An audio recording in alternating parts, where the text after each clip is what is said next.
previous SGA First Vice President. My name's Angela Sherwood, and I just want to let you guys know what it's like as a student, academically, stuff like that. So as a student, the College of Southern Maryland grants a significant amount of opportunities for you to excel. The professors and the staff are both instrumental in assisting you throughout your semester, but the most vital part of your success as a student will be you.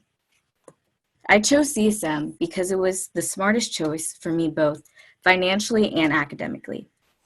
If you're like many first-year semester students, you don't know exactly what your major might be, something like that. CSM allows you to explore many different subjects without creating a significant financial burden. I'm grateful for the security CSM has provided me both financially and academically. So last but not least, student life on campus is amazing. But as you know, right now we're all doing virtual. Even so, we have talent talks. Student life is always going to be somewhere where you can express yourself, talk to other students, meet with counselors, meet with advisors. You'll always have an opportunity to meet new people, even though we're not on campus right now. Thank you so much for your time.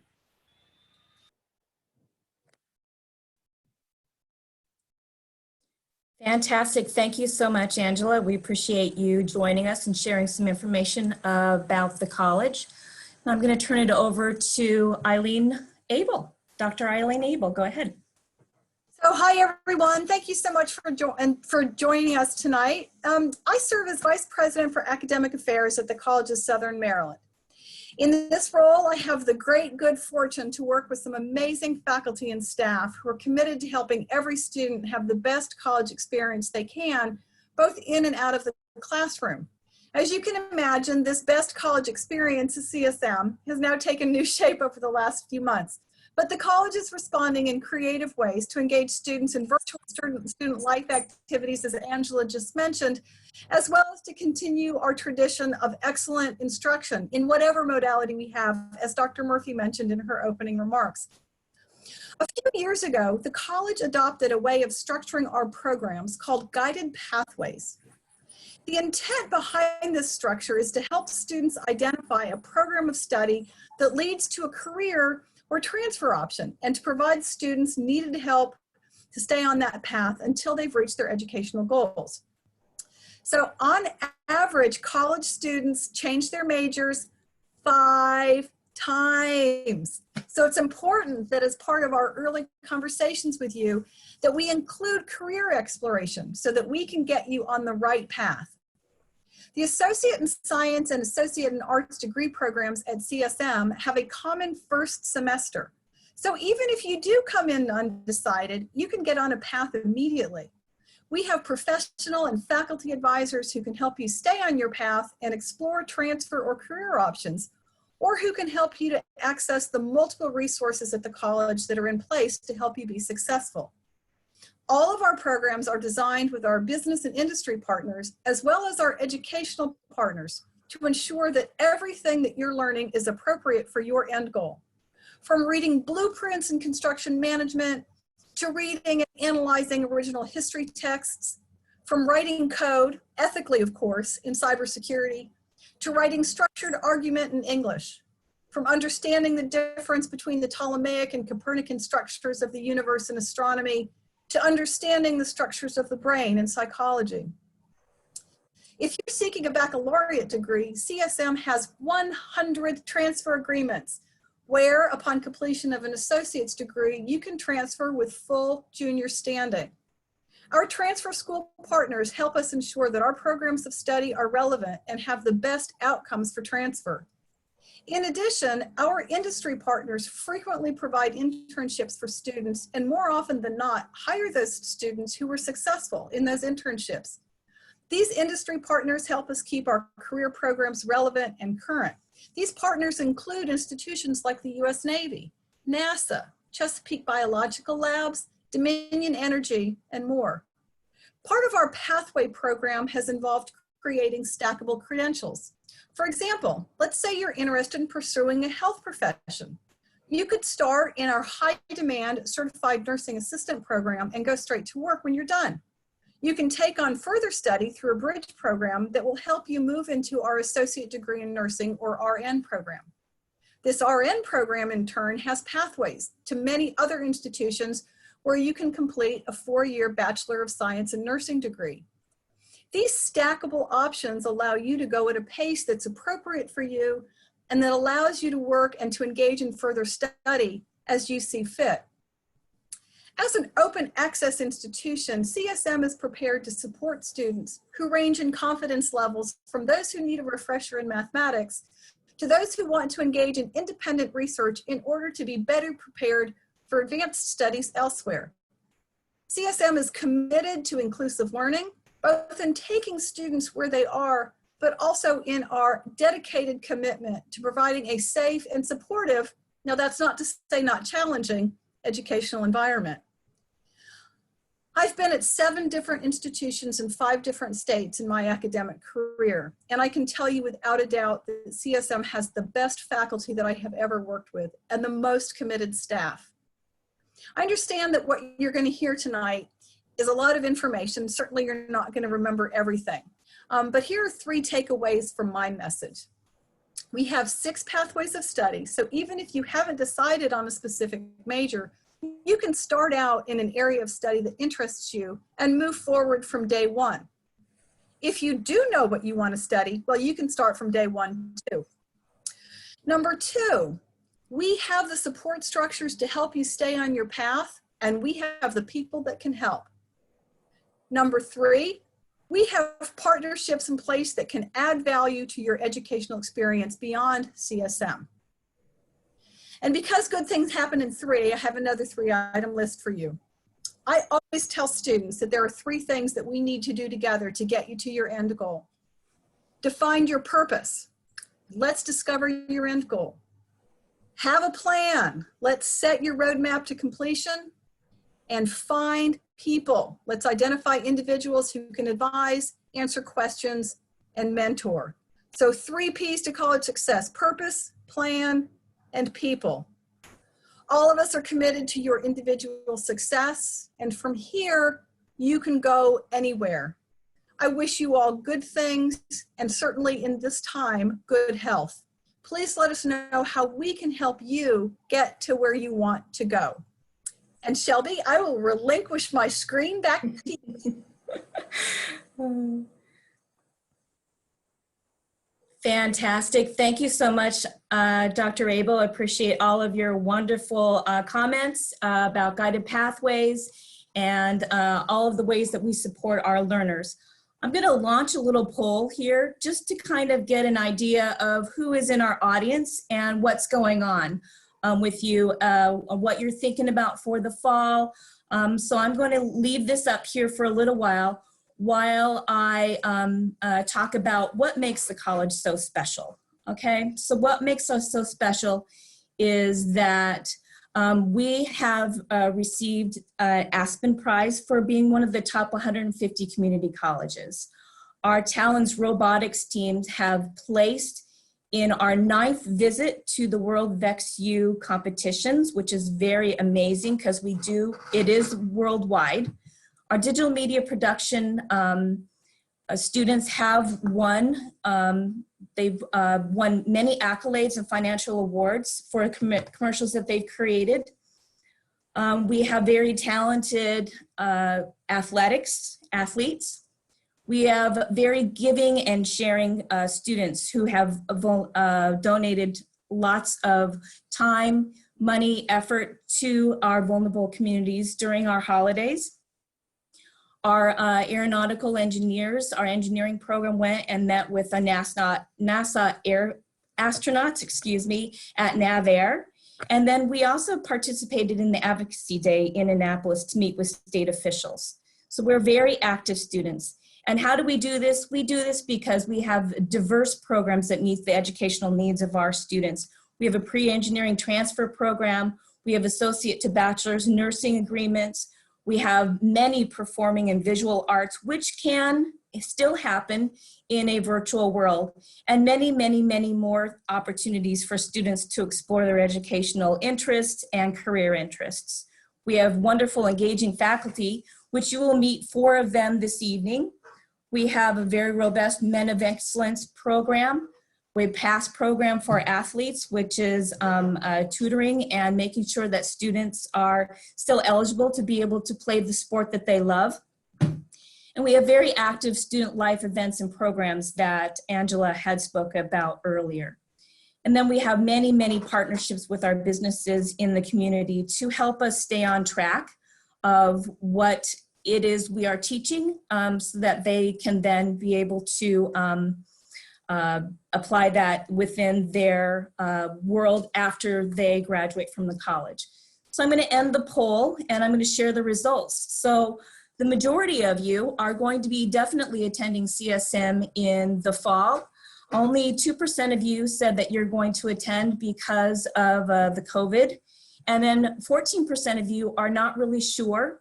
And then of course, our wonderful 4% are just curious to see what we have to offer. And we love sharing information with future students and parents. So thank you very much for participating in that poll. I am now going to turn this over to one of our first excellent faculty members, Ms. Denise Gilmer-Knudsen, who will be able to chat with you about the program. I'm going to share her slides with you in a second, but Denise, did you want to do an introduction face-to-face before I go over to your slides? Sure, I'd love to. Hi, everybody. Welcome to our first virtual open house at CSM. This is really fun. So I'm a professor and I'm coordinator for communication and media studies at the college. And I wanted to share a little bit about our program and our pathway that Dr. Abel talked about. So if you're interested in some other areas within that pathway too, but mostly focused on communication and media studies. So if you want to start the slides, I'll just go along with that. Got you going.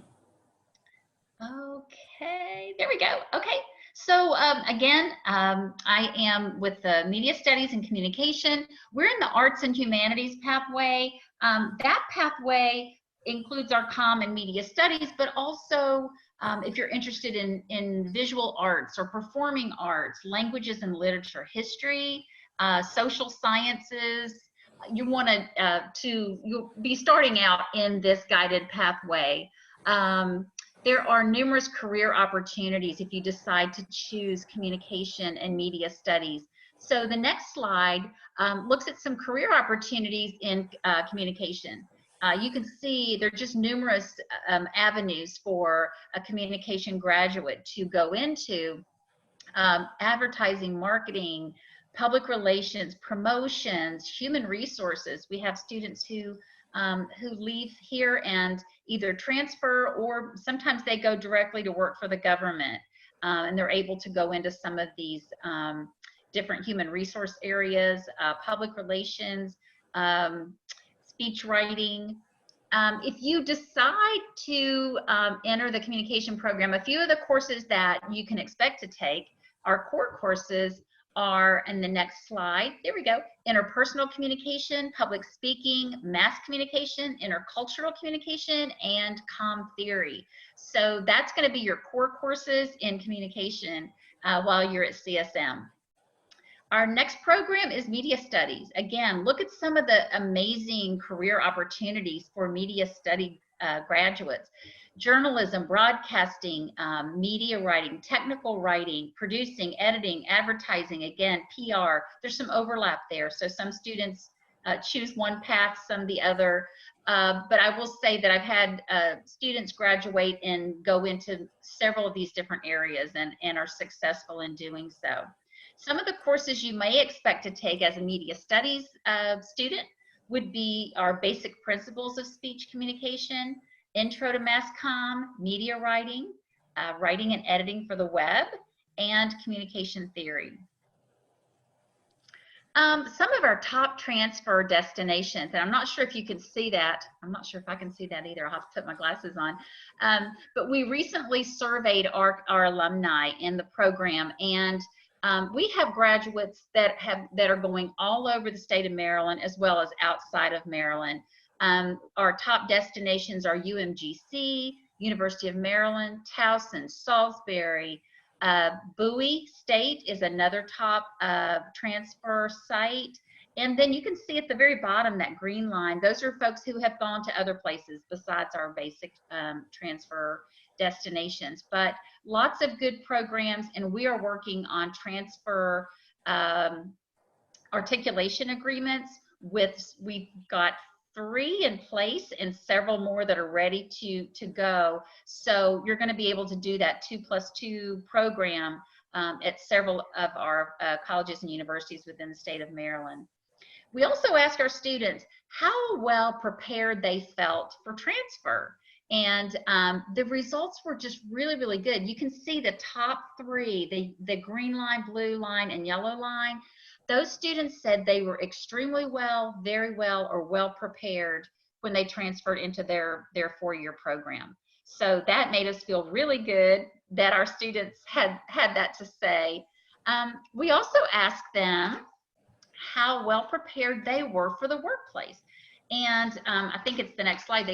I'll look at those numbers, but they said again, very well, extremely well, or well prepared for their desired profession, that they did get that foundation at the College of Southern Maryland. The next slide, post-graduation status. And I wanted to share this with you because 78% of those surveyed are working, and they're working in the field in some way. And 25% are still continuing their education. So again, that was really, really good news for us, because we want our students to transfer if that's their goal, to go into the workplace, or both. So just sharing a little more information there. So the next slide is just a little ending for me. I have a personal reason. I work here at CSM, but I believe in CSM so much so that both my daughters went to school here. My youngest is graduating this semester, yay! And my oldest, she graduated, oh my goodness, a few years back. She transferred to Maryland. From there, she went to George Washington and completed law school, and she's now practicing attorney in DC. She got her start at CSM, and she too says it was a really, really good place to start. Look what our alumni said about experienced, caring professors and staff. 94% of communication alumni agreed or strongly agreed that faculty teach effectively, are knowledgeable of their subject matter, and have good rapport with students. Again, numerous transfer opportunities, small class sizes, free tutoring, which is huge. You don't have to pay for help with those classes that are a little more difficult for you, and low cost. And that is what we're all concerned about right now is, we want a really good education for an affordable price. And I tell you what, CSM just delivers on all of these things. So in closing, I just want to share my contact information. If you have any questions about communication media studies, or just in general that I can help you with, there's my email. I check it regularly, and I'll respond to you, and I'll do my very best to answer any questions. If I can't, I'll send you to someone who can. Thanks so much for joining us. We look forward to seeing you in the fall. Fantastic. Thank you so much, Denise. I told you how awesome our faculty members are, and Denise is a shining example of how awesome they are and how excellent they are. Then we're going to turn from our communications excellent faculty member over to Tony Stout, who is one of our excellent faculty members in the area of business. And I'm going to turn off my share screen so that everybody can see Tony and his fantastic background. So Tony, take it away. All right, good evening, everyone, and welcome. Welcome to our open house.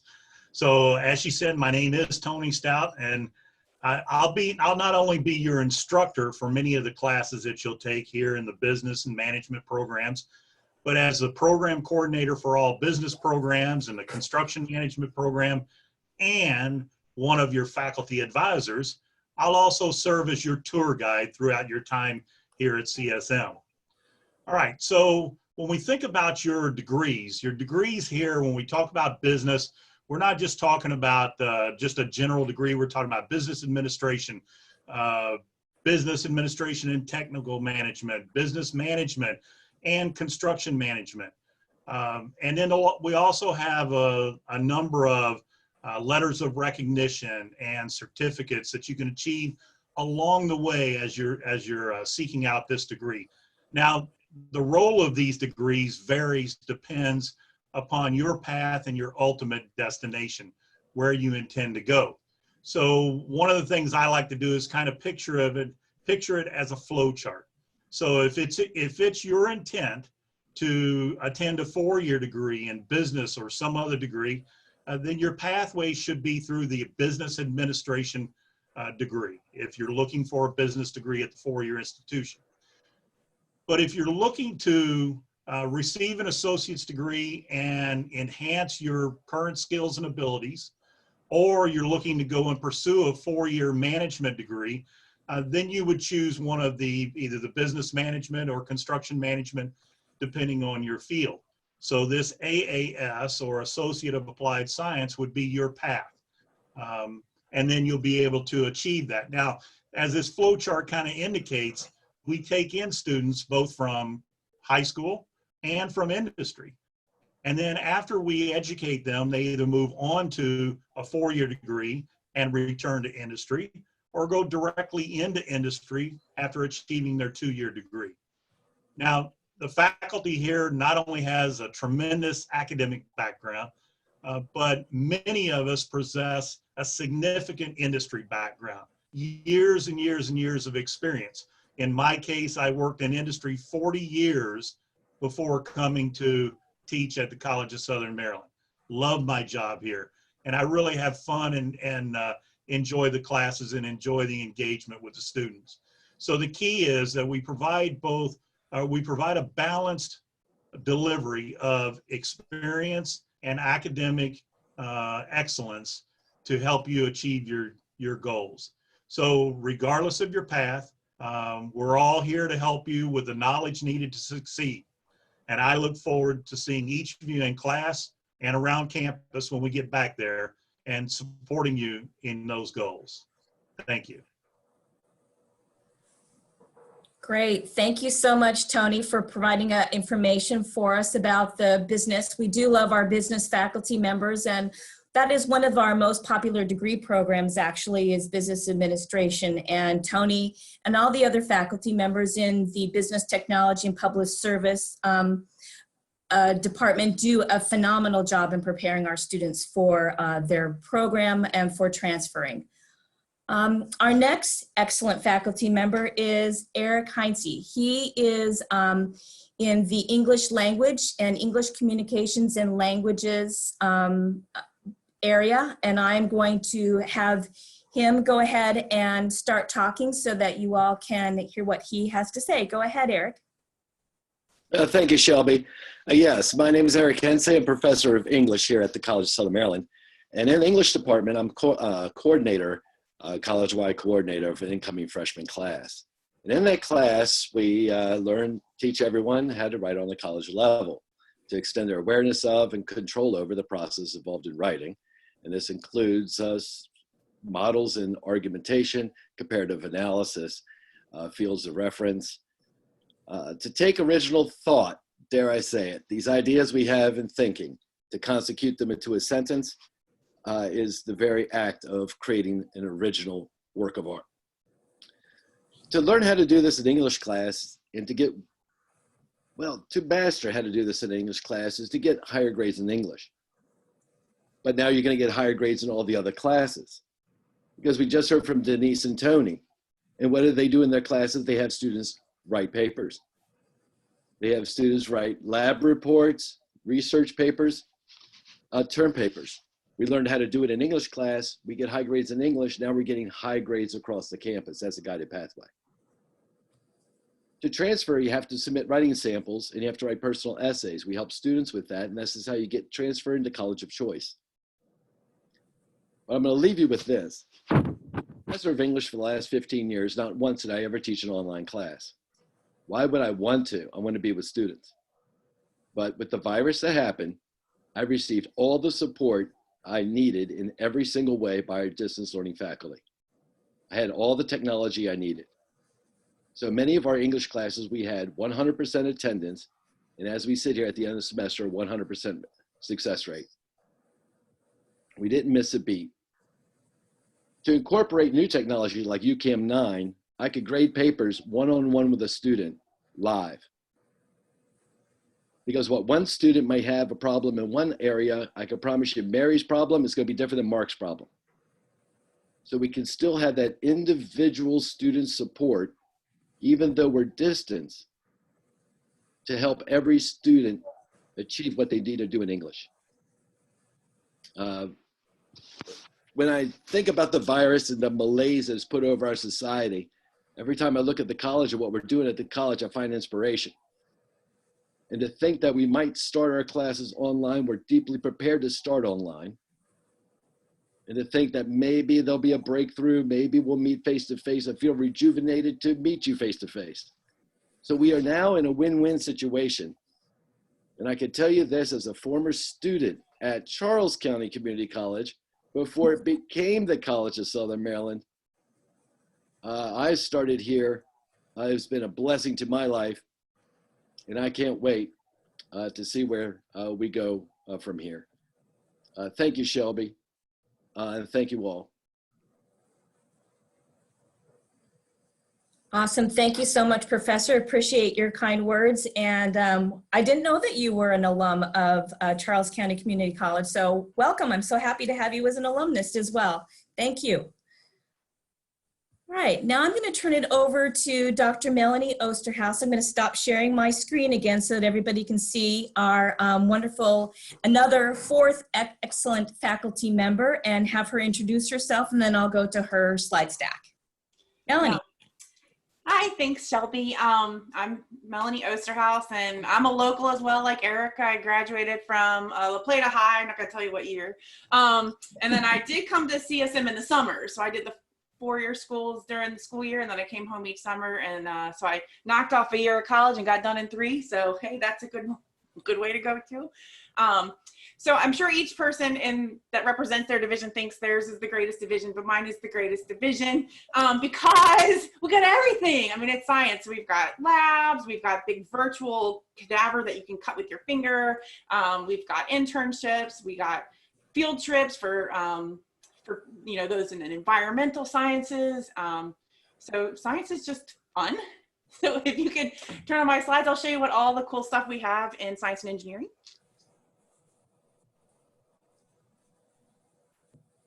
Okay, so first thing is I want to point out what we've got. We've got some degrees. I'm in charge of the one on the left, the pre-professional health sciences, as I'm the coordinator for that group. And so those are students who are planning to go into dental hygiene, to have the bachelor's of science and nursing, to go into pharmacy or physical therapist. So this would get you your first 2 years before you would transfer for whatever professional health degree that you wanted to do.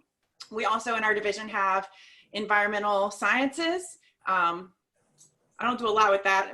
I'm biology, so I don't do much with rocks, but but I know it's a really great program because that's my boss's program. So, it's gotta be good.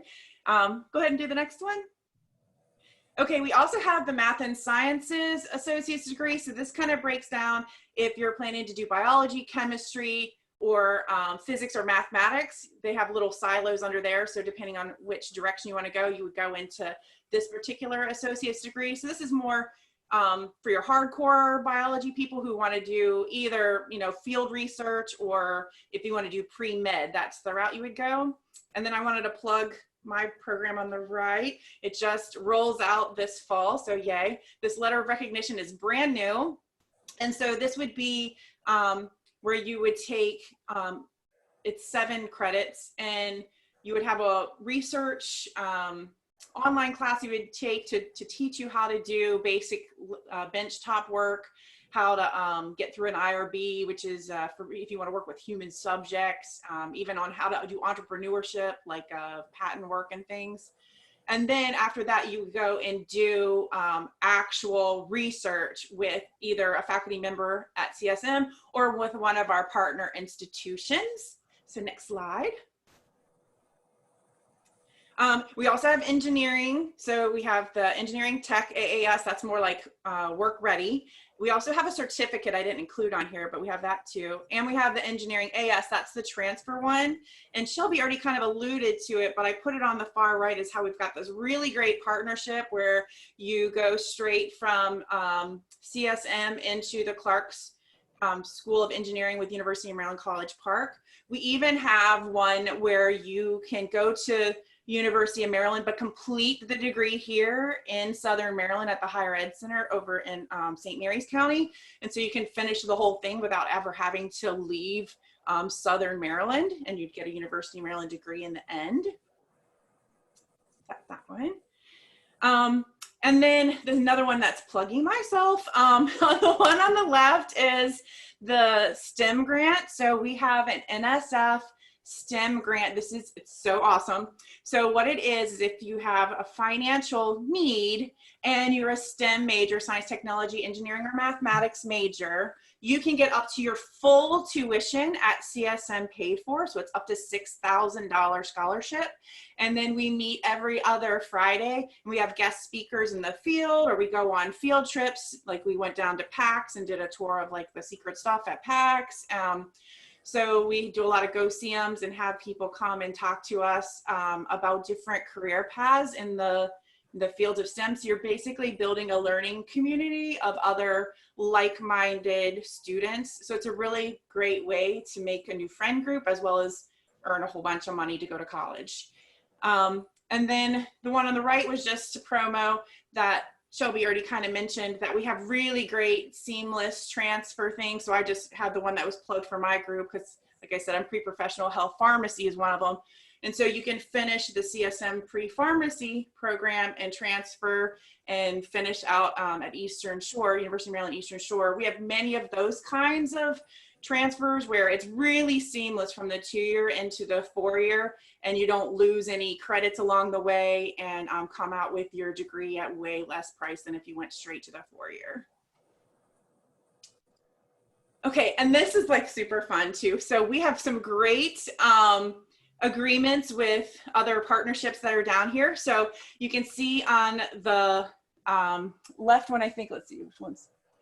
Well, there's 3, should be 3 on here. So we have Pearl is Morgan State University has down here in Calvert County a research laboratory that's based out of Jefferson Patterson Park, if you know anything about Calvert County. And so they have a summer internship program where they take CSM students and you can do aquatic research. Like you do, one of the projects they've been working on is tracking the crab populations, blue crab populations based on the salinity and pollution levels and stuff. And they've been doing that project for 50 years. And then they have different interns that come and go out on the river with them and help with that research. So you can get some real benchtop experience as an undergraduate. And it's down here in Southern Maryland. And they're currently working on getting the 4-year degree finished down here in environmental policy. And so what's going to happen is that you'll finish your CSM environmental degree and you'll be able to finish the other 2 years and get a Morgan State University degree and do it all down here in Calvert County only. Like you can finish at Jefferson Patterson Park. And they're even going to have, if you've been to JPP, they're even going to have a building there where they can even house people. So if you wanted that college experience where you want to get out of your family's home, you can go and bunk up at JPP and finish your degree down there while still being able to stay in Southern Maryland. So that's going to be awesome. And we also have this agreement with Chesapeake Biological Laboratory. They're University of Maryland College Park, but their laboratory is based down in Solomons down here in Calvert County. And so they also take our interns. Now this one's during the school year, not during the summer. And it's a paid internship where you get to do benchtop laboratory research with the University of Maryland College Park researchers right here in Southern Maryland. And we have students who go every semester and do research with them. And then I also wanted to highlight one of my colleagues, Paul Billiter. He's into the zoology kind of classes, and he hosts every year a travel study to Belize, where you go like scuba diving and doing, again, benchtop research in the field, but this time you get to be in Central America. I know Dr. Abel went on that trip. So these are some of the really cool things that we do in science and engineering. All right, next. Oh yeah, and so not only do we have these like really great articulation agreements where you can go from here to a 4-year or here to experience with a 4-year, but we have really good articulation agreements coming from your K-12 programs up into ours too. So this is, I put in here the one that I'm like affiliated with, but we have several.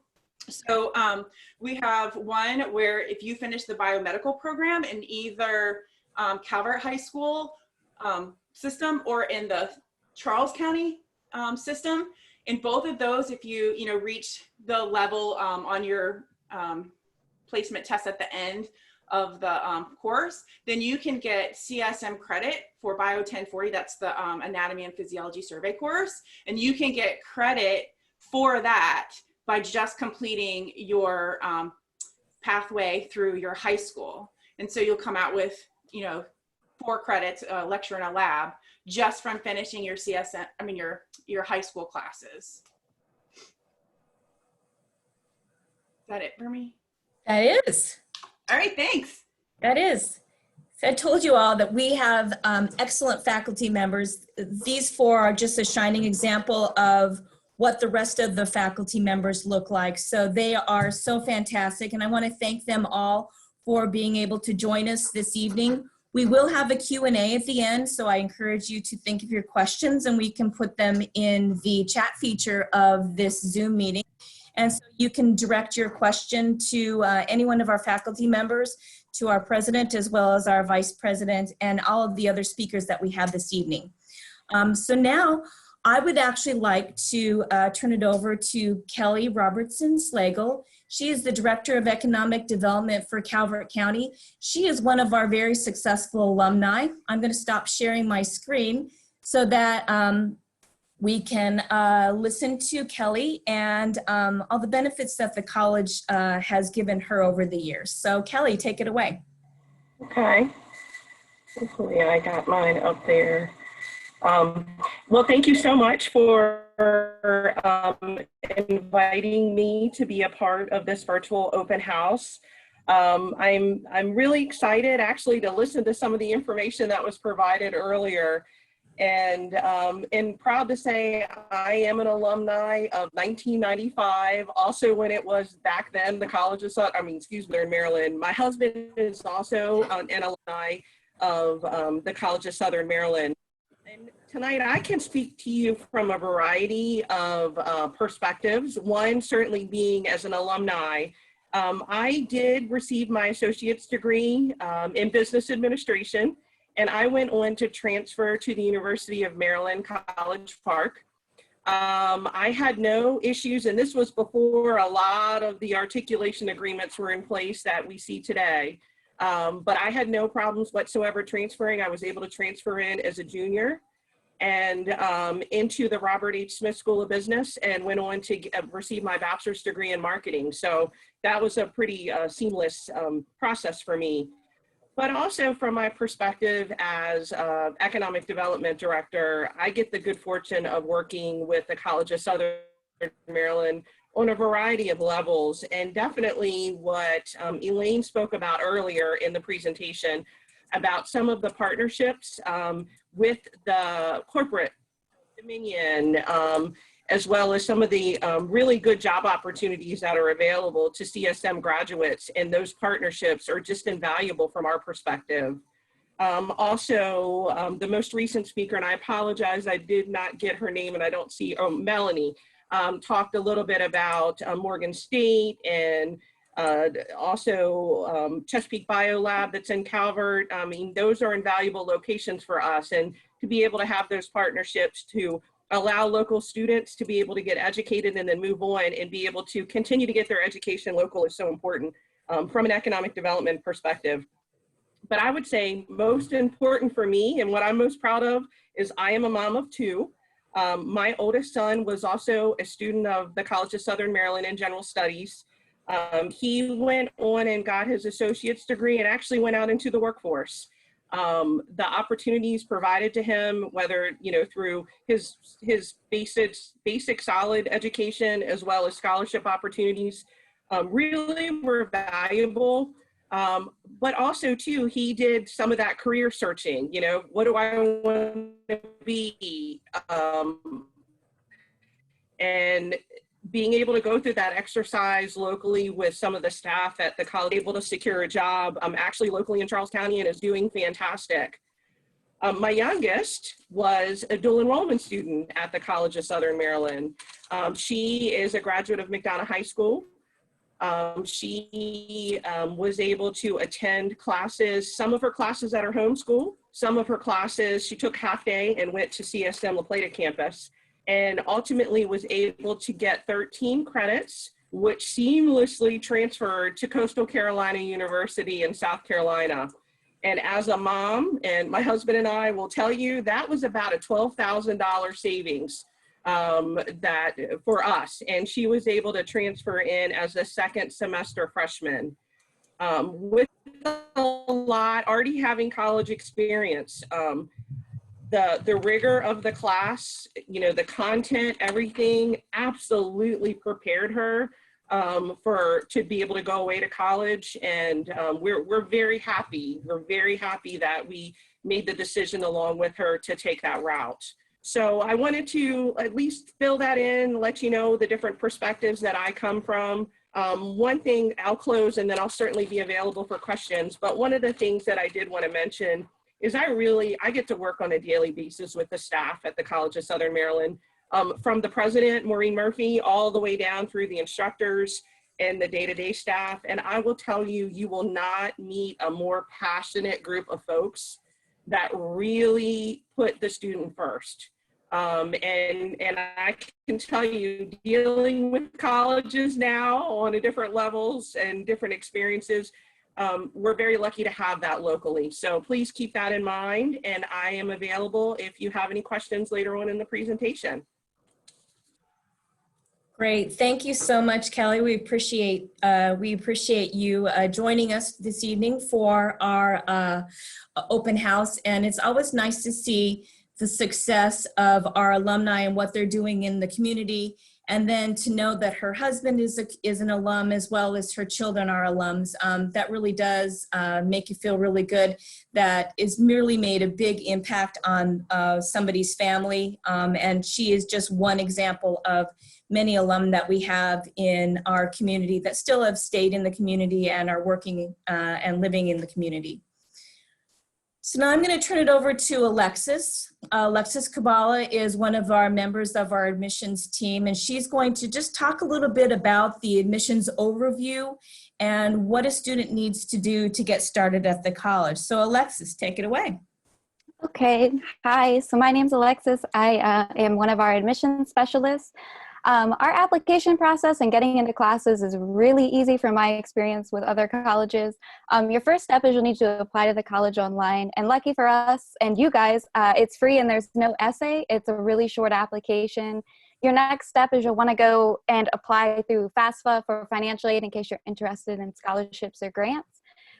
With COVID, we've had to work around displaying college readiness. We used to have students come take placement tests, but now we've worked around where you can actually submit your high school transcript to us for placement in your math and English courses. And if you took the SAT or ACT, you can also submit those to us as well.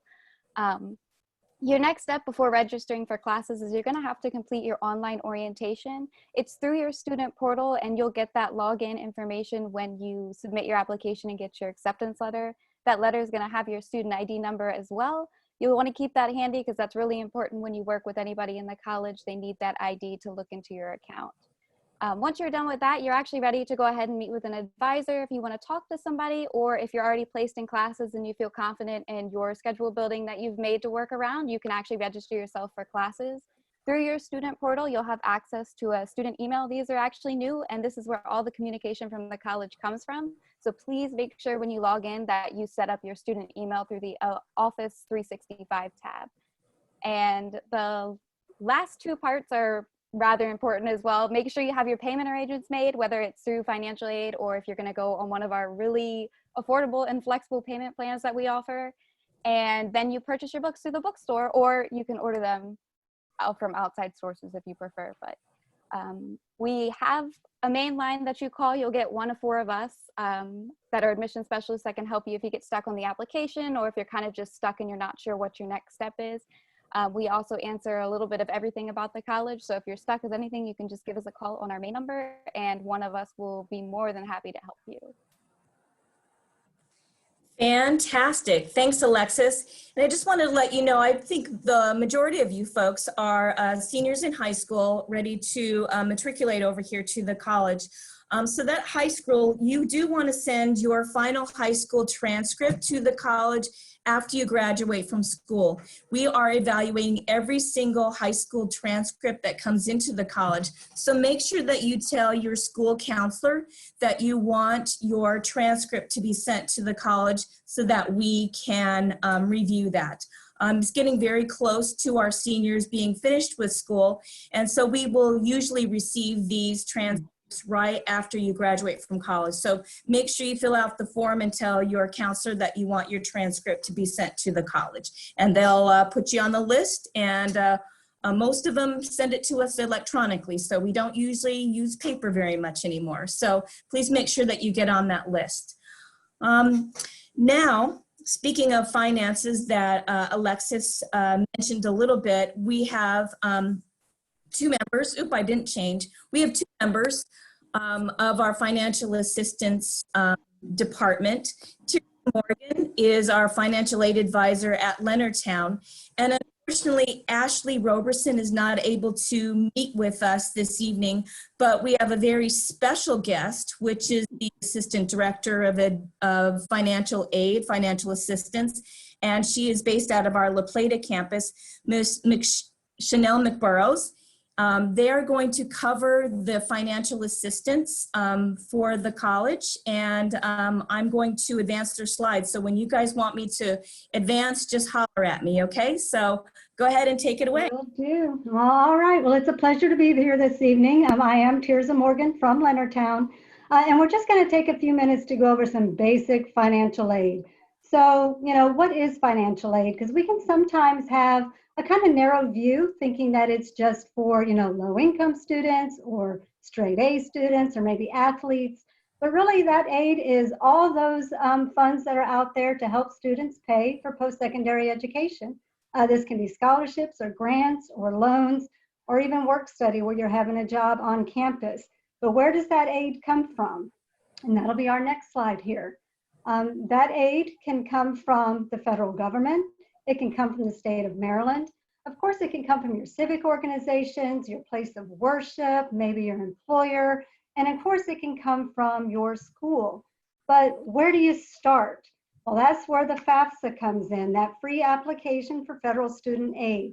This is going to be a yearly application that you're going to do online. It's free, of course, at FAFSA.gov. It's going to look like this. It does have student information and parent information. And the school and the federal government and the state are going to use that information, to make some of their awarding decisions. Now, one thing we hear a lot is, oh, well, I know my family makes way too much money. There's no reason for me to even bother doing the FAFSA. Well, we've said not all of these funds are income related. And also, if you're a student who thinks you're going to need, those federal direct loans to help pay for your education, whether that's the student loan or the parent loan, they do require that you have a completed FAFSA on file. So if you have not already done this application, it is still available. So by all means, go ahead and get it done. If you have done the FAFSA, but you're not sure if you included CSM, you can absolutely correct that as well. And that'll be on our next slide. When you log into FAFSA, that landing page, about halfway down, you'll see a make a correction option. You would just click on that. And when it goes through, you would go to the select a school tab. And you would say, yes, I do know the school code, and you would put in 002064. Now this does say La Plata, but we all the campuses fall under that umbrella. Once you sign and submit those corrections, we usually receive those FAFSAs in just a few days. So what's gonna happen next? That's gonna be our next slide, because once we here at CSM receive that FAFSA, we're gonna send you an email. That could go to the email address on file or to your MyMail, your CSM MyMail account. My suggestion to you, check them both, check them often, because you do not want to be missing any notifications from us in case we need some documentation from you. You can see on the slide here that if we do need documentation, that email that you receive is going to walk you through how to get onto your online services and see exactly what those documents are, okay? When it comes to awarding, it's going to be the same process. We are going to email you and walk you through how to find that information on your online services. So, speaking of emails, we'll move on to our next slide here. We mentioned that the state also uses that FAFSA for some of their awarding processes. Just know that the Maryland Higher Education Commission is also going to email students and tell them that they need to create an account and accept an award. Truthfully, a lot of students think this might be a scam, but it's not. If it is coming from MHEC, it is legitimate. You want to go ahead and create that account. It is the Maryland College Aid Processing System, MDCAPS. You would accept the awards, and then you're going to designate the school that you're going to be attending. Be mindful, MHEC also sometimes requests documentation from students. This is different from whatever CSM might be asking for. Make sure that you're checking those emails, submitting that documentation, and not missing any of the Maryland deadlines, because a lot of those programs have different deadlines. You want to make sure you're turning everything in a timely manner. With that said, MHEC is dealing with thousands of students all across the state. If they're requesting a document from you and you say, well, I've already turned that in, by all means, just turn it in again. You can follow up with them, but it is better just to go ahead and resubmit than to just assume that they've received it the first time. The last thing that we'll talk about with Maryland is on our next slide, and that is the Maryland Community College Promise Scholarship. This year, 2019-20 is the first year we've done this, and you know, really proud of CSM. We are actually second in the state for the number of students awarded and for the dollar amount awarded. So we really hope to maintain that or improve for 2020-21. Some really exciting legislation came out just last week. For one, there is no longer a service requirement for this award. Used to be you had to you know, commit to stay in state, but that has gone away. The other piece is very, very exciting. It is no longer going to be relegated to those students who are within 2 years of graduating from high school. So this means that it's going to be opened up to many, many more students. We don't know if that's going to be for 2020-21. We will find that out after July 1st. So not to sound like a broken record, but check your emails, because you will be receiving an email if you end up being one of those students that could be eligible for this. Otherwise, the nuts and bolts of it are here on the screen. You do have to have your FAFSA in by March 1st. You do have to have that high school GPA of 2.3. The income parameters are for a single parent household that AGI has to be 100,000 or less. Two-parent household, it does have to be 150,000 or less. This program does require that students be registered for and complete at least 12 credits a semester, with maintaining that cumulative 2.5 GPA while you receive that award. This next piece, I'm almost going to read verbatim because it is very important to Promise. All other non-loan awards are to be calculated prior to receiving the Promise Scholarship, and this scholarship is subject to change upon receipt of new awards. It is truly a last dollar scholarship. The maximum amount you can receive is $5,000 a year, or you know, the tuition and fees, whichever is less. So be mindful of that. If you get one of those emails asking for documentation for Promise, that stuff has to be turned in to MHEC by June 15th. So do not be late. And finally, if you happen to be one of those students that qualifies for in-state tuition, but you don't qualify to fill out a FAFSA, there is a Maryland State application, the MISFA, that you can fill out on the MHEC website. But it does also have that March 1st deadline. So with that, we've covered federal awards, we've covered state awards, and now it's time to talk CSM awards. So I will turn this over to my Assistant Director, Chanel. Good evening, everyone. Welcome. Can everyone hear me well? Okay, great. I think we're good. So, okay, so the Scholarship Finder is a a very important resource that we have here at CSM, and a lot of students do not take the time to complete the scholarship finder.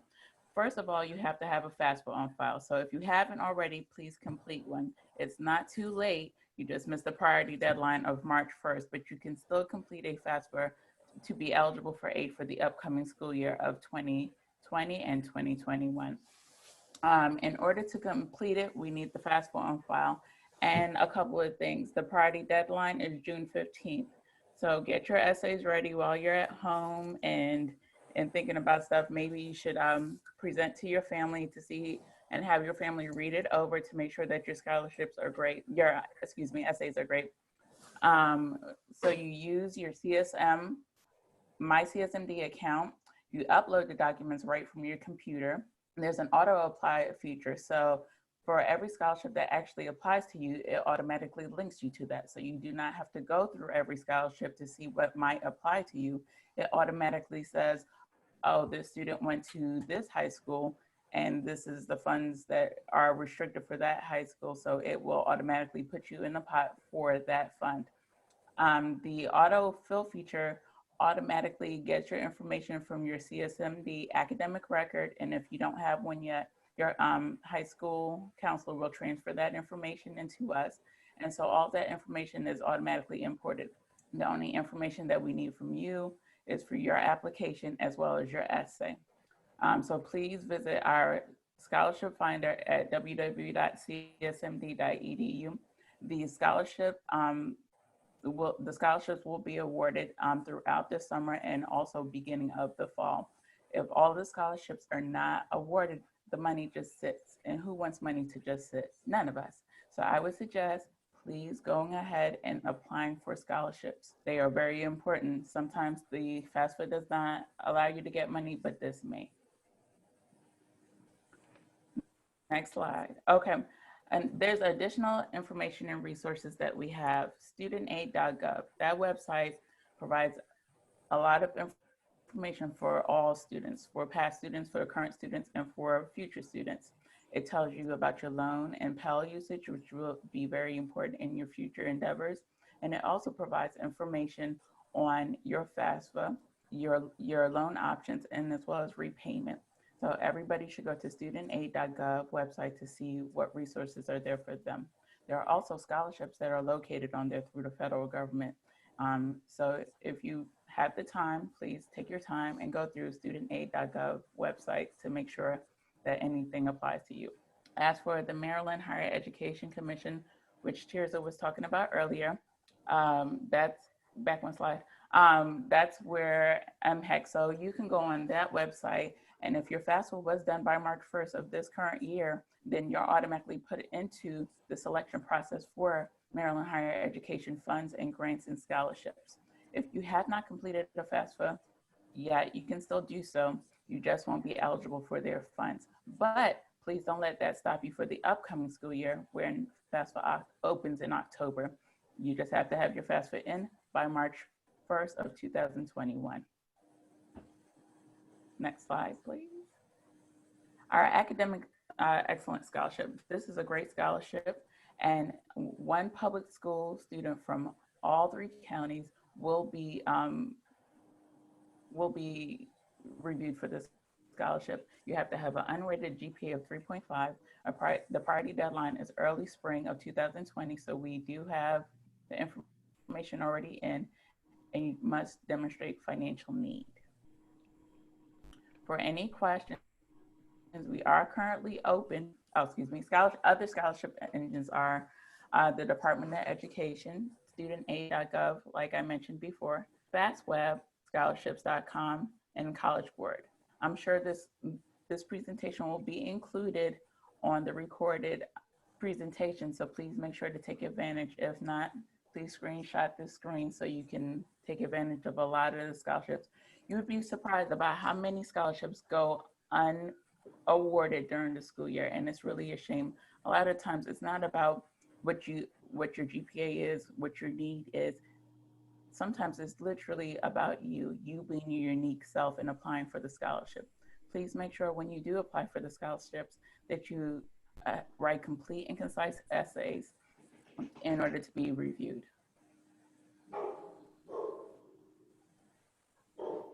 Fantastic. Thank you very much to Tirza Morgan and Chanel McBorrows, our fantastic people from our financial assistance department. Thank you very much.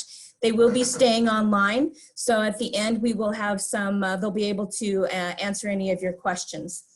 Now I get to turn it over to Jackie Rogers. Jackie Rogers is the coordinator of our transfer and articulation. I'm going to just have her just introduce herself a little bit, and then we'll get into her slide stack. Jackie. All right, thank you. Like she said, my name's Jackie Rogers. I am the coordinator of transfer and articulation. So what that means is my job's really behind the scenes, working with all these four-year institutions throughout the country and even internationally to make sure that your hard work pays off and that your credits transfer. So you can not only transfer credits, but that you can graduate in the least amount of time needed and continue to save that money both at CSM and once you get to the four-year institution.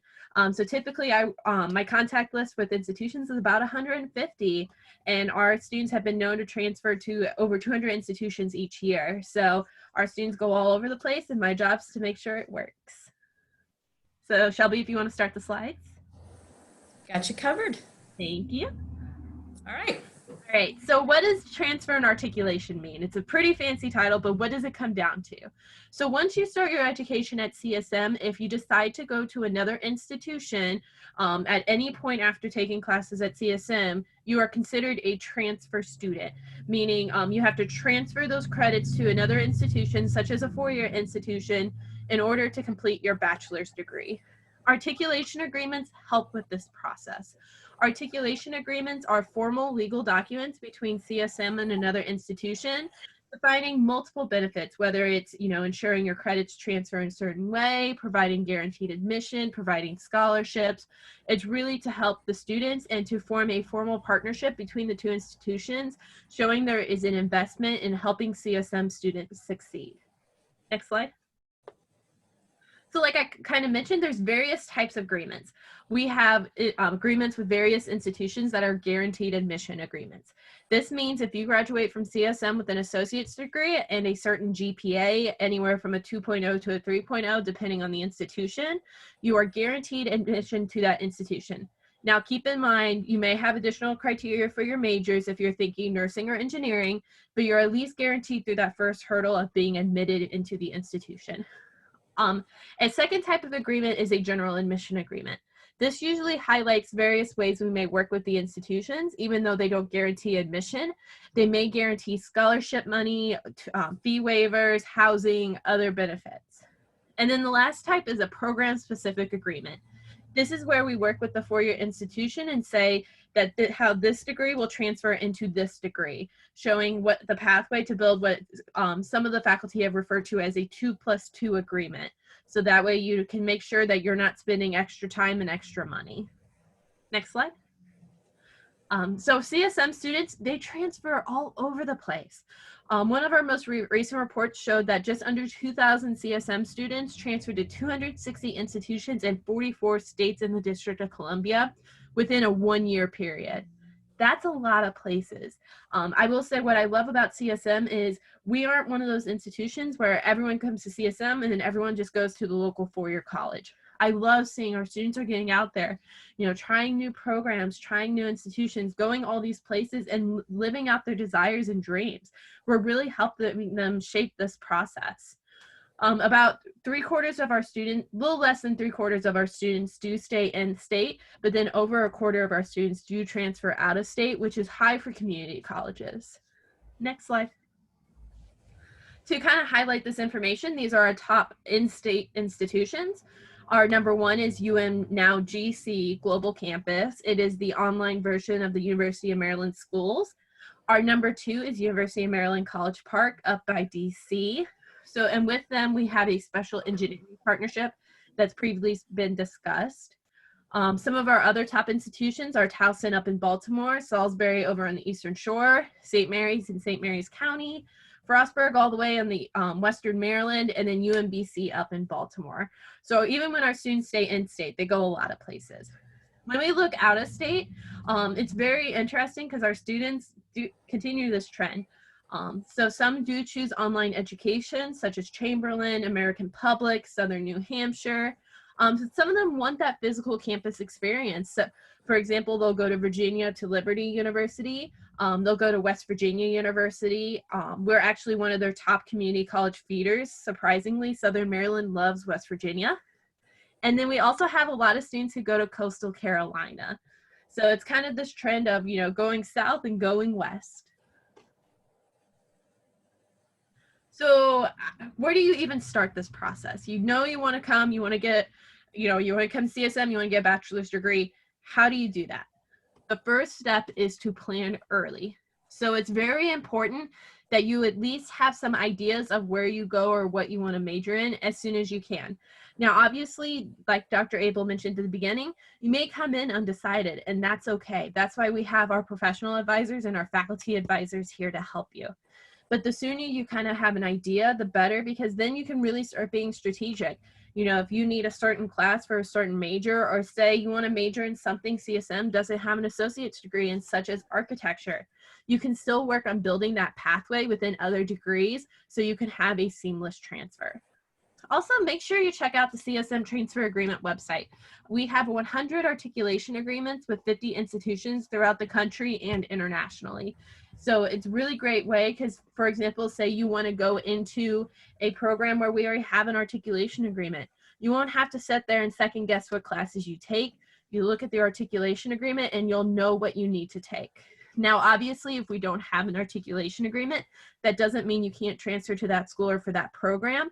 If you also visit our transfer course equivalencies website, we have links to various institutions that we work with, their public databases, showing how CSM credits transfer. So that way you can still transfer even if we don't have that agreement, or if you transfer before earning that associate's degree.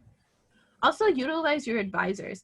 They are highly trained. They're constantly receiving emails from me, believe me, and they're always getting the most up-to-date information so they can assist you in this process and provide you the specialized attention you need. Also, make sure you attend our transfer fairs. Each semester, we have a transfer fair at each of our campuses where we have anywhere from 40 to 70 institutions who are represented. And so go there and speak to them, find out information, find out if they're really a good fit for you. Also, sometimes if you talk to them, just as an FYI, they'll give you application fee waivers, but you actually have to talk to them. And then we're not having them right now, obviously, but in the future, make sure you sign up for our transfer tours so you can visit these institutions and find out if this institution is really a fit for you. All right, so to highlight some of our partnerships we currently have, first, Tony sent me a message I'm supposed to say, but I don't know if I can truly say it, that construction and business are the best transfer degrees. That's what Tony told me to say. And that's because we just created our first construction management partnership. So as of Monday, we launched a partnership with Morgan State, so you can transfer with a construction degree from CSM and go up to Morgan State and earn their construction management degree as well. So you can continue that education, even though it's an AAS degree. We also have a partnership with George Washington University School of Health and Medicine and Health Science. So these are with our non-clinical Bachelor of Science in Health Sciences.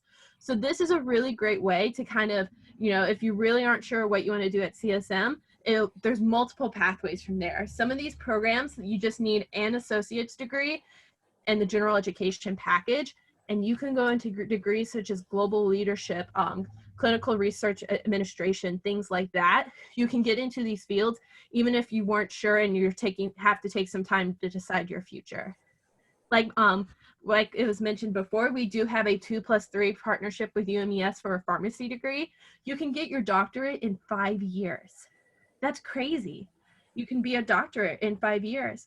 And as well with this agreement, UMES agrees to hold 3 seats for CSM students each year. So that's a guarantee from UMES and shows how much they're invested in our students. And if you really want to branch out, we have a partnership with American Business School in Paris. Yes, as in France. So you can go and earn not only an American business degree abroad, but you would actually earn a French business degree at the same time. So you would graduate with 2 bachelor's degrees and they have degrees in international finance, marketing, or business, which is so crucial for the business world today to get that international experience. And as well, if you graduate from CSM with the required GPA, you're guaranteed admission into the American Business School in Paris. Now, obviously, if you want to stay a little more local, there's nothing wrong with that either. We just secured pathways with 9 different business degrees at Frostburg, whether you want to get an accounting degree or if you want to go into hospitality management or one of their business administration concentrations such as finance, marketing, things like that. So there's multiple ways you can go, whether you want to stay closer or you want to go, internationally. We also have this thing that was mentioned before that's an Associate of Bachelors in Nursing. This is a special dual enrollment program where as you're earning your Associate of Science in Nursing, you can be earning your Bachelor of Science in Nursing at the same time. So you're earning 2 degrees at once. We have these partnerships with Frostburg, Stevenson, and University of Maryland School of Nursing. And there's the contact information if you would like more information on that program as well. Next slide. We also do have special pre-transfer programs. So these are programs where you can be a student at CSM, but still be preparing for your transfer experience at the four-year institution, working closely with their staff. The first one is with University of Maryland College Park, and this is called the Maryland Transfer Advantage Program. This is a program that you can apply for as soon as you are a CSM student and have graduated from high school. And with this, you are given priority admission to UMD whenever you do apply to transfer. You're also given the opportunity to take 1 summer class and 1 winter class each year at UMD for 25% off. So this is really great if you want to be in one of those majors such as architecture, where while we may not offer the architecture classes, you can still earn that associate's degree at CSM to save money and take certain classes. But then you can use the summer and the winter classes to take those like architecture classes. So that way you are not even further behind, you're working ahead. UMBC also has a pre-transfer program that's called the Transfer Students Alliance, or TSA. Yes, I don't know why they chose that acronym, but they did. And this program offers some benefits similar to UMD, but they also guarantee admission to the institution, your application fee is waived, and you are guaranteed on-campus housing, which is so crucial for transfer students. And any of these programs, whether it's at UMBC or UMD or University of Baltimore, it's like a giant rewards card. So you sign up, you're a part of the pre-transfer program, but that doesn't mean you're required to go to that institution. You use whatever benefits you want. If you don't want to use any of the benefits, that's okay too. Our most recent pre-transfer program we just finalized in the past couple weeks is with the University of Baltimore, and it's their Beeline program. So this is a program where you will work closely with the advising staff, both at CSM, but also University of Baltimore. So you can really tailor that transfer experience and make sure you're not only on track to graduate from CSM, but also make sure you're on track to graduate from University of Baltimore in a timely manner. Next slide. We also have a lot of agreements that have built-in scholarships and fee waivers, and these are specifically for CSM students. That's the great part, and that shows that we really invest in our students and they have great outcomes because these institutions want to invest in our students as well. So we have guaranteed scholarships with Delaware State University, George Mason, Hood College, St. Mary's College of Maryland. Shepherd University offers a 25% discount for out-of-state students. Shelby's smiling because that's where her sons went. So we have a lot of these partnerships where you're not only saving money your first 2 years coming to CSM and taking those classes, but you will continue to save money once you transfer as well. So it's not just saving now, but saving later. Next slide. And to highlight some of these scholarship opportunities, we have a special partnership with George Washington University School of Nursing, where they will guarantee 3 scholarships a year for our nursing students who graduate with the associate degree in nursing.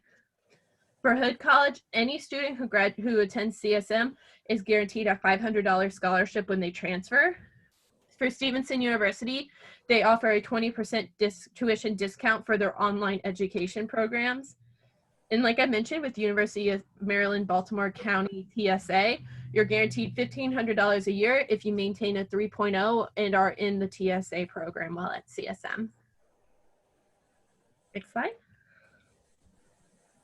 And remember, transferring, it's a process. One of the things I always hear most is students, about this time each year, they're getting ready to graduate from CSM and they're trying to figure out their transfer experience. Sometimes you lose out on really great opportunities because you don't plan early enough.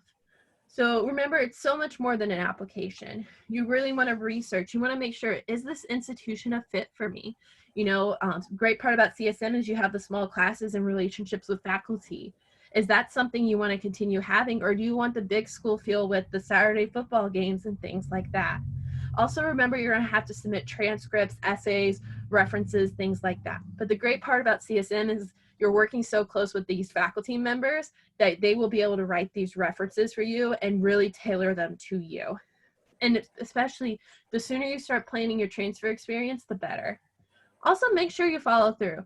These transfer admissions counselors at the four-year institutions, they want to talk to you. Believe me, they email me all the time wanting to talk to you. That is what their desires are, is to work with you and make sure you succeed in this process. Don't be afraid to reach out to them. Also, if you're denied admission, that's not the end of the road. You have options. Make sure you know you can appeal decisions and also why you got denied. Also, realize that you don't have to just choose one institution. I always tell our students, make sure you have backup plans and don't put all your eggs in one basket. You have so many opportunities coming out of CSM. Don't saddle yourself on one experience. Next slide. Now I'll pass it back to Shelby. Fantastic. So we just threw a whole bunch of information at you. I want to first thank our alumni, our alumnus, Kelly, and our four fantastic faculty members, Chanel, Tirza, as well as Jackie. So now we'd like to turn it over to you guys. I know that we've had a lot of chats going on in our Zoom group chat. I'm going to ask our moderators to turn on their microphones and to turn on our presenters' microphones so that we can chat some questions to them and ask the questions to them. I'm actually going to stop sharing my screen so that we can see our faces of the folks that will be asking and answering the questions. So I'm going to turn it over to our moderators. Please go ahead and start asking the questions. Direct the question to a particular person if you wouldn't mind.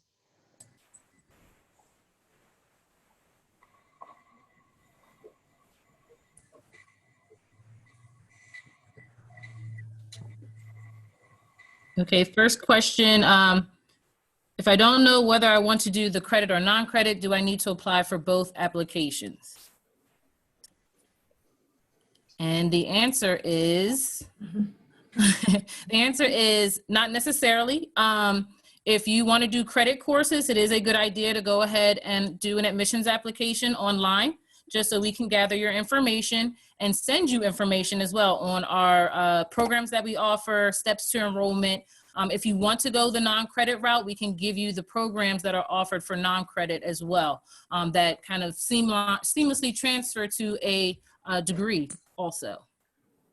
Yeah, you do not need to apply for those non-credit programs. There's no placement exam for the non-credit courses, and they're easily located on our website. And you can also contact the admissions office or our continuing education folks, and they would be able to direct you to the right way if you can't find it on the website. All right, next question.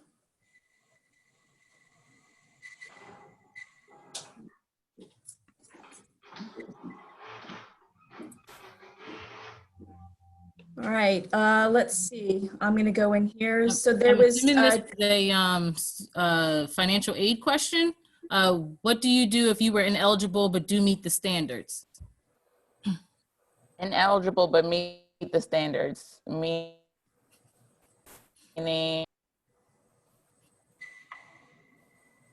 I think Chanel froze. So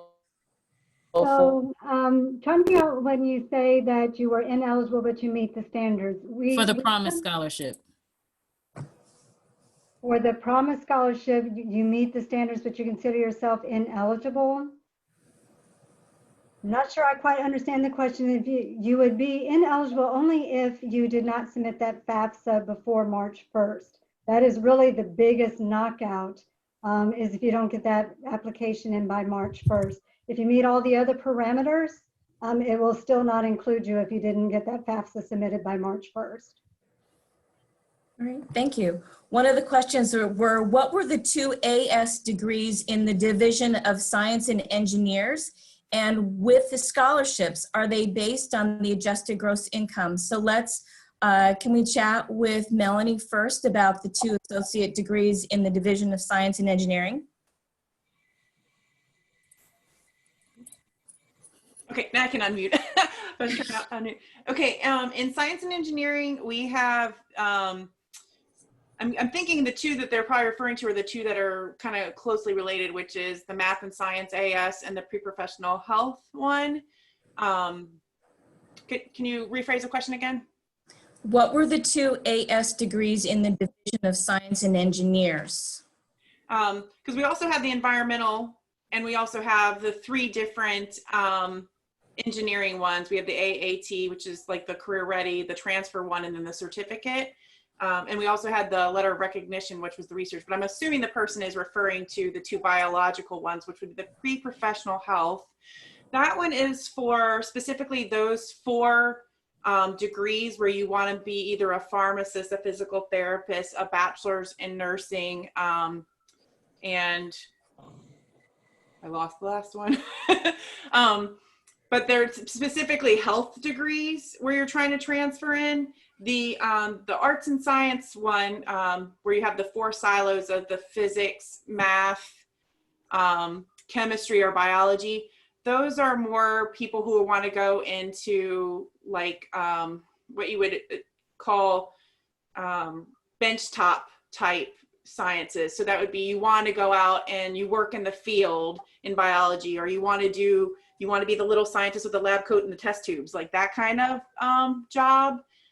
So that's the difference. Do you want to be in a healthcare field? Go pre-professional health. If you wanted to be a scientist and like a researcher, or if you wanted to go medical doctor or something like that, a DO, a DC, then those would actually be biology. So that's kind of a weird split there. It's allied health, pre-professional degree, versus if you want to be the doctor, you would go with the biology track on the arts and sciences. Okay, great. And then the financial aid question was, and with scholarships, are they based on the adjusted gross income? The NSF STEM one, the one I was advertising specifically. Now there's tons of other scholarships if you go into your STARS Finder and you fill out for general scholarships, but that specific NSF STEM grant that we have for the next 5 years, that one is financial need based. So you would need to be not only a STEM major, but would also have to have a need, and then that would be up to $6,000 based on need. Okay, great. And then for the rest of our scholarships, are they based on adjusted gross income, or is there a very large formula that? Some are based on AGI, some are based on merit, some are based on where you live, some are based on what the foundation is looking for to the donors are looking to award that student if they worked a certain place, if they lived a certain place, if they're looking to major in a certain degree, or if they had a particular hardship that the donors are looking to help out with. We have over 420 scholarships that we award yearly. So please, let's keep it going, and we have a lot more money to give. All right, great. One of our moderators want to ask the next question. I haven't been able to catch up on the discussions. Sure, I got you, Shelby. So there's Thank you. 2 questions that kind of got buried. One is, what would be the reason for denied admission? CSM is open enrollment, and we do not deny anybody. So you would never have to worry about not being accepted by us. And the second one is, are there any classes involving architecture? I know Jackie had touched on this a little bit. Do you want to touch base again on it? Sure. So since we don't have any specific architecture classes, And particularly if you're looking at, say, University of Maryland College Park, what we recommend is you taking some physics and some drafting classes so you can really get that foundation while earning your associate's degree to help you be a part of MTAP and help get that priority admission to UMD. But also being a part of MTAP, you can take the architecture classes at UMD during the summer and the winter terms at 25% off. So that way you can get those major specific classes while getting your supporting classes of physics and drafting at CSM. Okay. And there's a couple of questions about placement testing and sending the transcripts. We are not on campus, so we are not able to do placement testing. So what we're doing is using a high school transcript to be able to evaluate it to place a student into the courses. So we do prefer that the transcript is emailed by the high school or sent electronically to our registrar's office. So we do prefer that rather than a student sending us their transcript individually, because we do like things to be official. And when we know that it comes from the high school, it is official. Somebody else want to take the next question, please? Jackie, these are for you. What about your community college partnership with Drexel University? We currently don't have any official partnerships with Drexel University. However, they routinely do attend our transfer fairs. Okay. And then can a student contact you to find out about the transfer relationship with two schools in California? You're welcome to. I will say we don't have any formal articulation agreements with institutions out in California. So that would require what was called a course by course transfer using course equivalencies. Another question is, students who are graduating from high school shortly, can they do summer classes early, or do they have to apply and wait for the fall? No, we want you to come take, if you're ready to start in the summer, come on in. We love to have students come on in the summertime. It just helps you get ahead. So contact the enrollment coordinator in your county. That will be able to get you in a little bit quicker. So definitely, especially if you have taken dual enrollment courses, we can get you right in. So contact the enrollment coordinator in your county. You can find that on our website.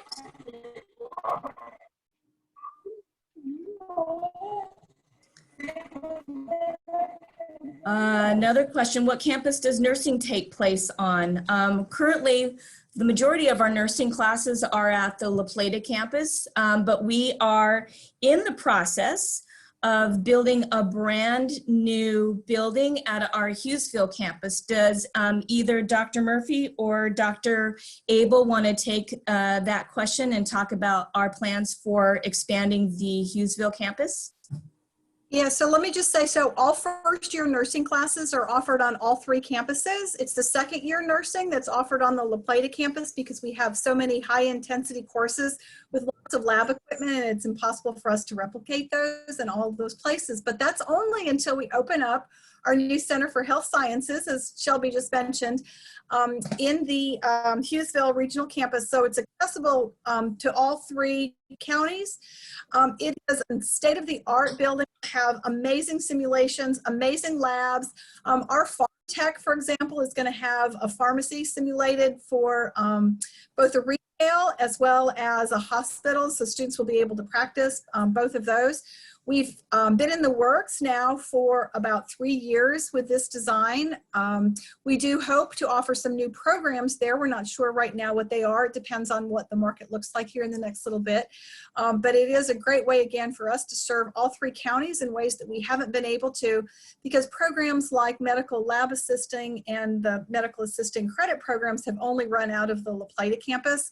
So it means that people will have a much easier commute to get to, again, the state-of-the-art campus in Hughesville, which is going to be, I think, really amazing. So we're hoping to open in fall 21, if we're lucky. Yeah, things slow down a little bit everywhere. But yeah, if you've got questions about any of the credit health programs, you can reach out to the Health Sciences Department. They'd be happy to help you, answer any questions that you may have about any of our health programs. Great. One question is, if the college is in distance learning mode for fall 2020, do classes utilize physical textbooks or electronic textbooks? Eileen, would you field that question as well? Yeah, so it really depends on, the course and it depends on the program. So the math department has largely gone to electronic textbooks. Other programs, not necessarily. So we're really encouraging faculty to make as much available online as possible. But again, it depends on the course. It really depends on the availability of quality texts online. So we do have a process where students can open up a course shell a week prior to the beginning of courses and look through classes that they've registered for, look through the syllabi and see what the requirements are for signing on either an electronic access for textbooks or the purchase of books through the bookstore. Either way, faculty are really diligent and mindful of the cost of the textbooks and try to get, again, quality textbooks that meet the learning needs of the class. Again, some of it just depends on what's available out there and what the divisions have adopted. Great. Thank you. Any other questions from our other moderators? Yes, we have a question for the panel, whoever wants to field this one. Is there a veterinary technician degree, or what path would I need to take if that's something I wanted to do? Okay, I'll take that one, and then Melanie, perhaps you could jump in too. We have on the continuing education side a non-credit veterinary assistant degree, I'm sorry, veterinary assistant program, not a degree. If you want to go to veterinary school, you need to go through our credit, probably biology program, and then transfer on. Melanie, you want to give some more details on that? Or not? Make sure that she's unmuted. She is. It takes a half a second to unmute. Oh.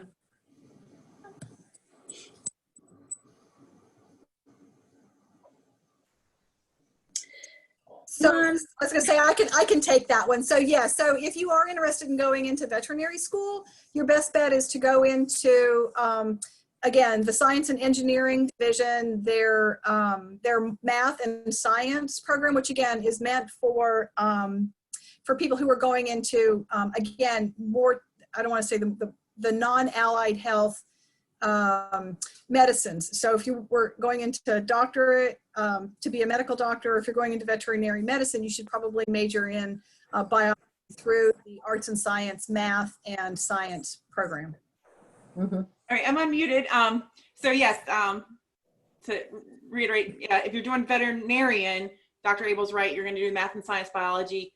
Dr. Murphy's correct that the continuing ed side has a veterinary assistant program, but a veterinary tech one, which is an associate level degree, they're self-contained programs. You would need to go to a school that had a vet tech program. Nobody's going to have that except for those schools that do vet tech specifically.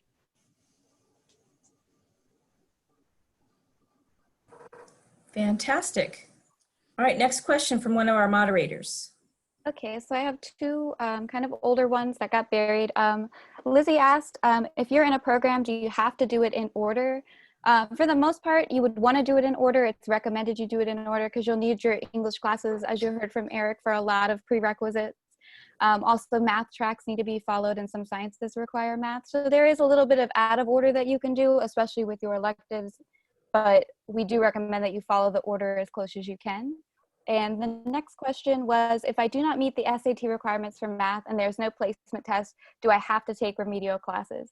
It depends on your high school GPA. We'll place you in a math course off of your high school GPA instead of your SAT score. All right, financial aid question. The financial page on my CSMD says registration payment is due on July 29th. If we were to create a payment plan that finishes past the mentioned due date, is there a late fee? Thanks.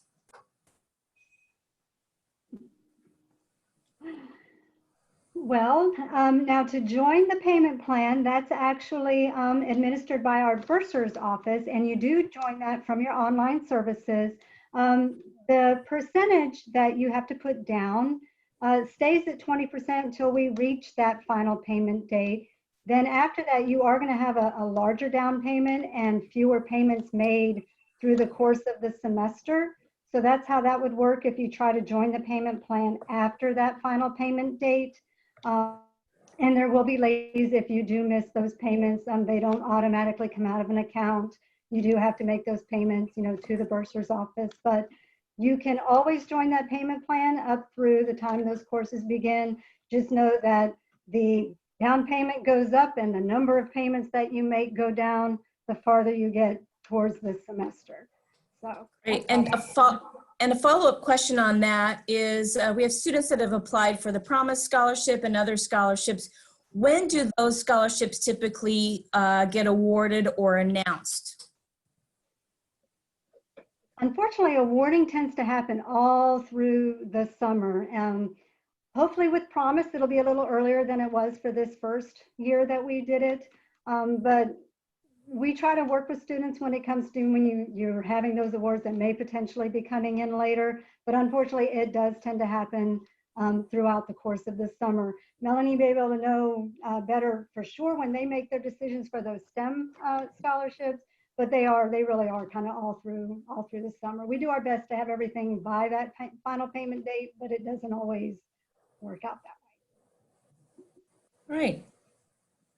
Other questions from our moderators? What about placement testing for homeschoolers? That's a great question right now with COVID. We just ask that you work with your local enrollment coordinator as far as getting in touch with our English and math department chairs to place you. So they'll be in communication with you about where they think that you would best be suited. Fantastic. Another question. Does financial aid cover summer classes?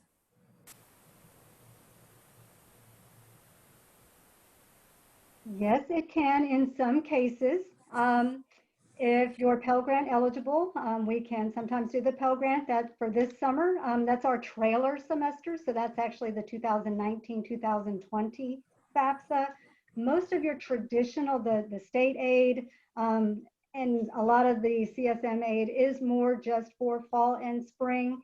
It would be if you were previously awarded and weren't able to use it this current academic year, that it would roll potentially into summer. We unfortunately don't do loans for summer, so it's primarily going to be any Pell Grant that you may have been eligible for, unless Janelle wants to add on to that at all.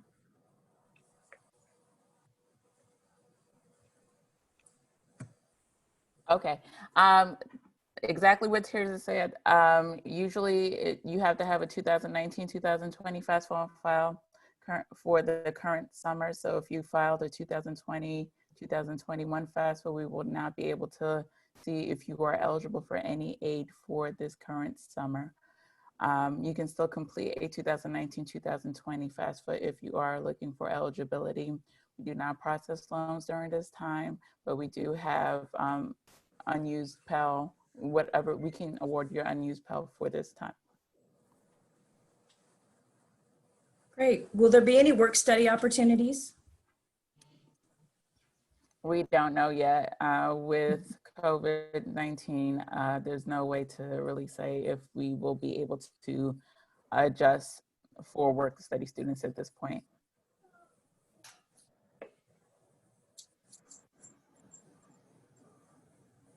There's another financial aid question. I sent my additional financial aid documents a week ago. About how long will it be before I hear back? And do I get those documents back since they include things like W-2s, or do you guys keep those? So what I can tell you, we do operate on a first in, first out. Right now, you've done a good job in getting those turned in early because the turnaround time is much quicker right now. It's probably just probably 2 to 3 weeks for it to get in and out. They may have some additional information they may have to get clarified with you, which may cause something else to get turned in. But you've done well getting it turned in early, because once we get closer to the semester starting, that wave gets much bigger and that wait time gets much longer. So I would say you're looking at probably a 2 to 3 week turnaround that you should be hearing something. What I can tell you as far as the documents that you do turn in, we digitize everything. It gets imaged and saved into the computer, and then we shred it. So it is not a piece of paper that's going to be laying around, but we do have to keep that documentation simply because if you're turning it in, the Department of Education requires that we collect it from you, and we have to have that information on hand when they come in and, you know, make sure that we're doing our jobs properly. So it is going to be on file, it is going to be in the computer, but the papers themselves are going to be shredded, so there's no concern there. All right, I'm trying to unmute Professor Knudsen on a question. My high school senior wants to major in sports journalism. How can he achieve this goal at CSM? I'm trying to unmute you, and I'm not having very much, there. I think I got it. Hi, everyone. All right. You're there. So there is one articulation agreement that I could speak to, and I think Jackie could probably allow a little bit more, and she's smiling. So she's recently developed 2 articulation agreements with Frostburg, whereby students complete their communication degree at the College of Southern Maryland, and then they transfer to Frostburg to complete a degree in sports promotion. And what's the other one, Jackie? I'm trying to unmute there. She should be unmuted. Sport promotion and communication. Sports promotion and communication. Yes. So that's something that we have in place right now. And then also notice that Eric mentioned that students oftentimes major in English and go on to journalism degrees, particularly at University of Maryland. And also media studies would be a good place to start with that. It has that strong writing concentration that would allow the student to get that foundation in the writing, journalism, web writing, writing across the all areas of communication. So I think that would be a good place to start too. If you want to contact me directly, I'll try to answer more specifically if you have more questions on that. Right, another question. My senior high school student wants to be a physical therapist. What classes will he need to take while at CSM? Eileen, do you want to handle that one? Sure. So we actually run a physical therapy program that is in conjunction with Anne Arundel. We send 6 students to, once they finish all of their general education courses here, we actually can run Zoom kind of classes, distance learning classes with Anne Arundel. They are required, I think, 1 semester to go up in person to Anne Arundel to finish some of the work up there. But we do have a PTA program. And it is, again, it's pretty competitive. So somebody who's interested in that, again, you can go to our website and look at what the requirements are. But students, it's a very high demand, high wage job right now. But again, we do have that program. We are hoping to start our own PTA program when we open up our Center for Health Sciences. However, it will be a while before that program is up and running and gets accredited. So depending on plans, please come and do general education and sign up for the PTA program that we run in conjunction with the Chesapeake Area Consortium for Health Sciences. That's a mouthful. How many students get accepted to the ADM program each year? So, boy, that's a good question. I think I want to say 90. We run a day program and we run a night program. Fantastic. And then if I wanted to major in a type of nursing, probably an RN, what would be the best classes to sign up for if I'm coming into CSM straight from high school? That's an easy question. We want you to apply into the Arts and Sciences degree program because you actually have to petition to get into the nursing program, into our associate in nursing program, the RN program. So you do need to apply that. And then the first classes we would suggest would be English, some anatomy and physiology. We want to get your math taken care of, and a nursing prerequisite course, which is Nursing 1050. So those are the basic courses that you're going to need to petition to get into the nursing program. There's a question that I see a while back in the chat about how to set up and plan your courses for the semester. So the great thing about the way our system works is that as we evaluate your transcript, your placement scores, all of those kinds of things, an enrollment coordinator will actually plan out a course sequence for you in the great system we have called Student Planning, and then send you an email to communicate how to register for those courses. And of course, if you do have any questions about the plan that we've set up for you, you're always welcome to get back in touch with us.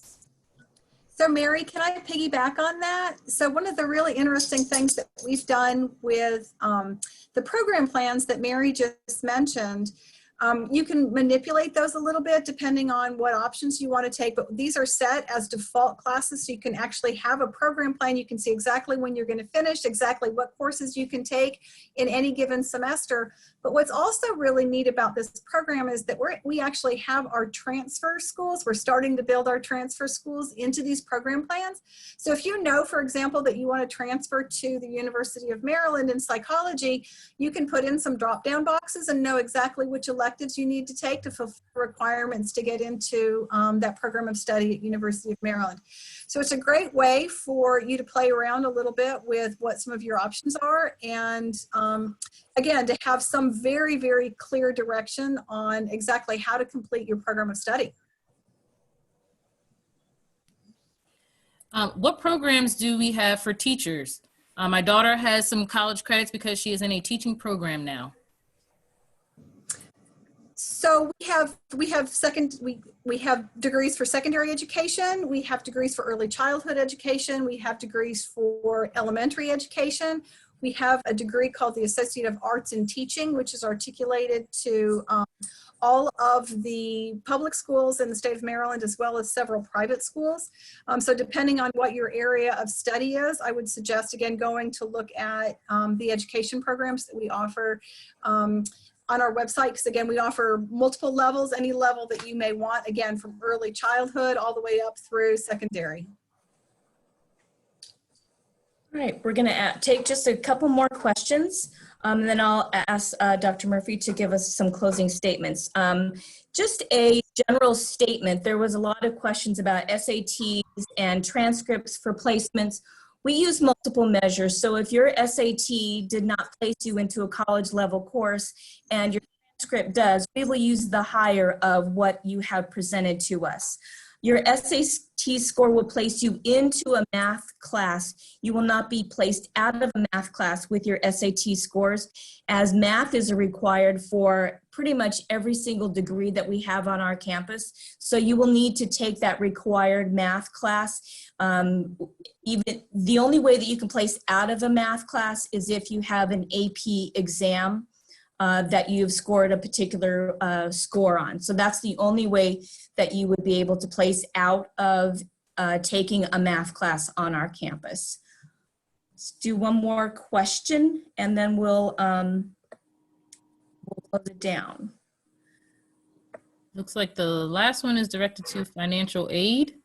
I completed my FAFSA in October 2019. Will I be eligible for scholarships for the 2020-2021 school year?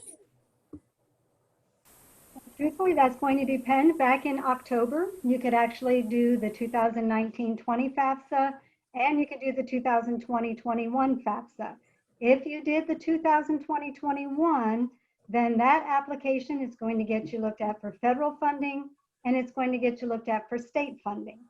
Now, all those other scholarships that we mentioned, not promised, but all the other CSM scholarships, those have their own application process. That's why you're going to do that scholarship finder from the CSM website.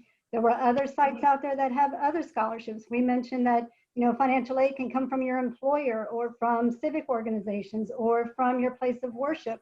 All that is kind of on you. You're going to leave no stone unturned. You want to look everywhere and try to get assistance wherever you can, because free money is great money when it comes to going to school. But the FAFSA is the route for getting the federal funding and the state funding. But there are going to be extra steps to get any of those other scholarships that come from CSM or those other organizations. Fantastic. This virtual open house has been recorded. We will be posting it onto our website. If you have friends, family members that wanted to attend and missed the opportunity, please refer them to it. If you have any questions, you are always welcome to call our call center or email our enrollment coordinators or our advisors. The main telephone number for the college is 301-934, I see somebody writing it down, 301-934-2251. And if you push 0, you will get to speak to Alexis or one of her other 3 teammates that answer our phones here at the college. Dr. Murphy, would you like to give any final closing remarks? Thank you, Shelby, and thank you everybody who participated in this, and mostly thank you to all of our guests who joined us. You've been asking all the right questions. I just want you to know that we're here for you. Please, if you haven't already applied, do apply. We're ready for you right now. Summer is right around the corner and our doors are open for you virtually. So we really want you to come to us right now. Also, if you have not yet filled out your FAFSA, it's not too late for 2019 for a little bit of summer money, and we absolutely want to have it for the next year. We really, really do. We want to make sure that you get all of the financial aid that you are entitled to, and we're going to help you find it. This is a really wonderful college, a wonderful opportunity, and while we're in pandemic right now, this is the right place for you because we can support you all the way through.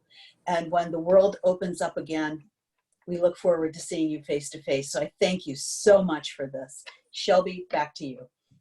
Great, thank you so much.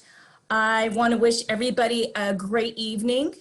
Thank you so much. If you do have questions, please reach out to us. We're always here to assist you. Even if we're not on campus, we are working in our homes, in our home offices. As you can see, all of our teammates are all at home. So thank you so much.